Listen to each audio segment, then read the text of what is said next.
Sir आज आपल्या हॉस्पिटलमध्ये अशी सगळीकडे एक पोस्ट चालू आहे की आपल्या हॉस्पिटलमध्ये एक पेशंट आला होता जो महात्मा फुले योजनेमध्ये होता. शिराढोणची एक महिला होती 68 वर्षाची आणि तिची सकाळी 5-5:30ला डेथ झाली. त्याच्यानंतर आपण 6 तासपर्यंत तिच्याकडे 40,000 रुपये बाकी आहे म्हणून ती डेड बॉडी इथे रोखून ठेवली होती. त्याच्यानंतर मग काही वेगवेगळ्या पक्षाचे पदाधिकारी आले आणि त्यांनी थोडं इथे माजवण केलं. त्याच्यानंतर ती देण्यात आली. तर या गोष्टीत काय तथ्य आहे, नेमका काय प्रकरण आहे? सर्वप्रथम मी या गोष्टीचं खंडन करतो. जी न्यूज चालू आहे, ज्या बातम्या चालू आहेत त्या बातमीचं मी पूर्णपणे खंडन करतो. हकीमी हॉस्पिटलच्या व्यवस्थापन हेड या नात्याने वस्तुस्थिती ही आहे की सदर पेशंट 4/4/2025ला डॉक्टर प्रशांत माने सर यांच्या हॉस्पिटलमध्ये गेले होते. तिथून गेल्यानंतर त्यांच्या इथे योजना नसल्यामुळे सरांनी पेशंट आपल्या हॉस्पिटलला रेफर केलं आणि सरांच्या हस्ते त्या पेशंटचं ऑपरेशन 6/4ला झालं. परिस्थिती अशी आहे की 4/4/2025 रोजी पेशंट ज्यावेळेस आलं, पेशंटचे रिपोर्ट्स केले तर हाय शुगर पेशंटला होते. तर 2 दिवस आधी पेशंटचे शुगर कंट्रोल केले आणि 6/4ला इमर्जन्सी अप्रुव्हल घेऊन, कारण की पेशंटकडे डॉक्युमेंटची पूर्तता नव्हती. डॉक्युमेंटची पूर्तता झाल्याशिवाय महात्मा ज्योतिबा फुले योजनेअंतर्गत कोणताही उपचार करता येत नाही. परंतु गव्हर्नमेंटने आम्हाला काही इन्स्ट्रक्शन्स दिलेले आहेत. ETI म्हणून एक टेलिफोनिक अप्रुव्हल घ्यावं लागते. ते टेलिफोनिक अप्रुव्हल घेऊन आम्ही सदर ऑपरेशन पेशंटचे 6/4/2025 रोजी 8 वाजेपर्यंत कंप्लीट केले. रात्री 8 वाजेपर्यंत कंप्लीट केले. 6 ते 8 या दरम्यान कंप्लीट झाले. सदर पेशंट ऑपरेशन झाल्यानंतर ICUमध्ये आम्ही शिफ्ट केला.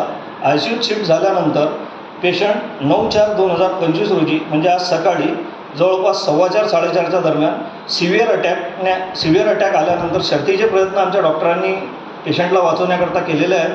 परंतु शेवटी देवाच्या पुढे आपलं कुणाचं चालत नसतं आणि पेशंट त्यामध्ये दगावला आहे. आणि राहिली गोष्ट की पेशंटला पैशांकरता मागणी केली.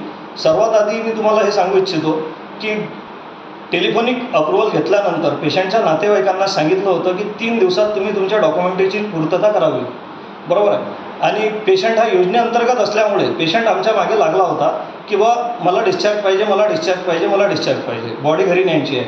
परंतु आमचे हात कुठंतरी अडकलेले असतात. योजनेचा माणूस जोपर्यंत येणार नाही तोपर्यंत आम्ही त्या गोष्टी पेशंटला हँडओव्हर करू शकत नाही. हेच जर गोष्ट त्याचं पूर्ण अप्रुव्हल जर बाय प्रोसेस होऊन जर झालं असतं तर आम्ही ते बॉडी हातात त्यांना देऊन दिली असती डिस्चार्ज दाखवून, फोटो काढून. परंतु ETI घेतलेला असल्यामुळे योजनेच्या व्यक्तीसोबत बोलल्याशिवाय आमचे हात बांधलेले होते. आम्ही काहीच करू शकत नव्हतो. जसा योजनेचा व्यक्ती 9:10 हॉस्पिटलमध्ये आला, त्याच्याशी बोलणं झालं. तो त्यांच्या वरिष्ठ अधिकाऱ्यांशी बोलला आणि त्यांनी जसं आम्हाला मार्गदर्शन केलं त्या मार्गदर्शनात एकही रुपया न घेता आम्ही पेशंटला इथून डिस्चार्ज केलेले आहे.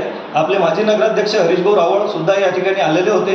त्यांच्याशी सविस्तर चर्चा मी व्यवस्थापन हेड या नात्याने मी स्वतः तिथं सकाळी 7 वाजेपासून हॉस्पिटलला हजर होतो आणि त्यांना सांगून ॲम्ब्युलन्स बोलवून हरीशभाऊ यांच्या माध्यमातूनच ॲम्ब्युलन्सला बोलवून आम्ही पेशंट त्यांना हँडओव्हर केलेला आहे. कोणत्याही 1 रुपयाची मागणी आमच्याकडून पेशंटला झालेली नाही.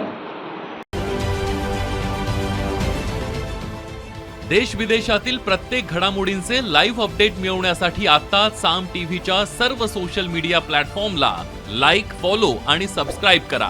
तसंच सर्व नोटिफिकेशनसाठी बेल आयकॉन प्रेस करायला विसरू नका.